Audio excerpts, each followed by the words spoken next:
What's up, y'all? Happy Wednesday, September 23rd. Today we're gonna be doing Let's Go. For our warm-up, you guys are gonna have an 800-meter run, 20 Turkish Get Ups, 20 push-ups, and 20 strict press. For those push-ups, if push-ups come easy to you guys, you can maybe practice a one-arm push-up, scaling it onto a box or from your knees, right? And then strict press will be with a barbell. If a barbell is too heavy for you, you can go ahead and grab some dumbbells. After that, you guys are gonna load up that barbell with a weight that you guys can do 10 reps of. Pressing overhead, locking out, 10 quality reps, but so it's heavy enough that you're not able to do 12, right? Just heavy enough to do 10, too heavy to do 12. Then, with that weight, once you have it figured out, you're gonna go ahead and use that on an alternating EMOM for 10 minutes. Minute 1 is gonna be 8 strict press. You're here with that barbell, pressing overhead. Make sure you're squeezing the abs, keeping the ribs tucked, squeeze the butt, squeeze the legs. I like to talk about squeezing all of this, think about like building the foundation of a house, right? You want a good, solid foundation before you start the pretty stuff, right? Otherwise, it's all gonna fall apart. Then, with those strict press, you're gonna go ahead and do 12 V-ups. If you need to scale to a single leg V-up, that's totally fine, but let's try to do double leg to start off with.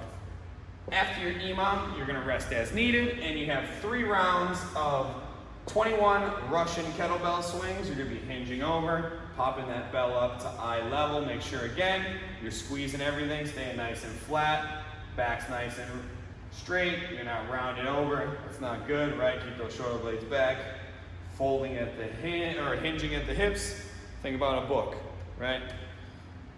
400-meter run, and then you're gonna rest 1 minute, and like I said, you're gonna repeat that for 3 rounds in total. Have fun, guys. For the Turkish Get Up, guys, I'd start out with something light. I'm gonna use an ab mat. You can use your shoe, whatever. I would start a couple with nothing, and then add weight as you move throughout those 20, right? So, first of all, Turkish Get Up's kind of a complicated movement, so you're gonna go ahead, lay down, flat on the ground, right? You're gonna pick a side. For me, ab mat's already on the right, so I'm gonna start with my right. Since I'm starting with my right, you're gonna use your right leg up. My right arm's gonna come here. Let me stack that ab mat, right? So I'm gonna come here. First thing I'm gonna do is I'm gonna press straight up. I'm gonna lock this arm out. Then with my right foot, I'm gonna press myself with this foot right here. I'm gonna roll over onto this elbow. Keep that arm up. You wanna be looking at this hand the whole time the arm that's extended. Then with my left arm, the one that I'm propped up on, I'm gonna go ahead and extend it. So I'm in a tripod, and I'm gonna lift up my butt, bring this front leg through into a lunge. I'm still looking at this ab mat, right? You wanna stabilize, come here, stand up tall, and bring it back down the exact opposite way. If you notice, I never stopped looking at the ab mat the entire time. For your push-ups, we want perfect push-ups, guys, right? So your chest should be the only thing touching the ground. If you notice, when I come here, my hands are underneath my shoulders, my elbows stay nice and tight to the torso. What do you know? My chest is the only thing touching the ground, and I'm gonna press up, right? Slow and controlled, keeping those hips, keeping the legs off the ground. I mentioned single arm push-ups as an option. Like I said, you can grab a box, you can come here. Feet nice and wide helps.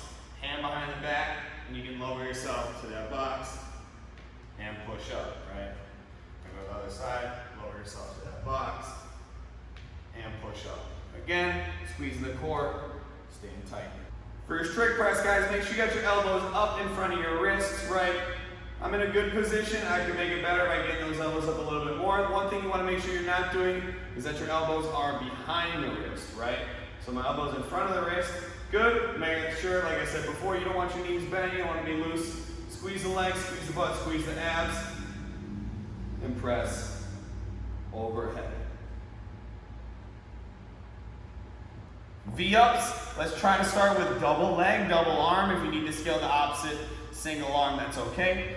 That double's gonna look like this. Arms extended out overhead, feet nice and straight. Hands meet the feet in the middle. Folding like a book. If you need to scale to single arm, opposite hand, opposite foot, meet in the middle. For the kettlebell swing, I like to start with it on the floor about a foot in front of me. So once I get down into my starting position, notice my torso is nice and flat, shoulders are back, I'm not rounded, hunched forward, right? Torso's nice and erect. I got tension in my hamstrings because I'm hinged over, got them loaded up. I like to reach forward for that kettlebell. As soon as I pick it up, momentum's gonna bring it back towards me, and I'm gonna hinge forward and pop it up. Russian swing, so it's coming eye level. Make sure you're squeezing the abs the entire time.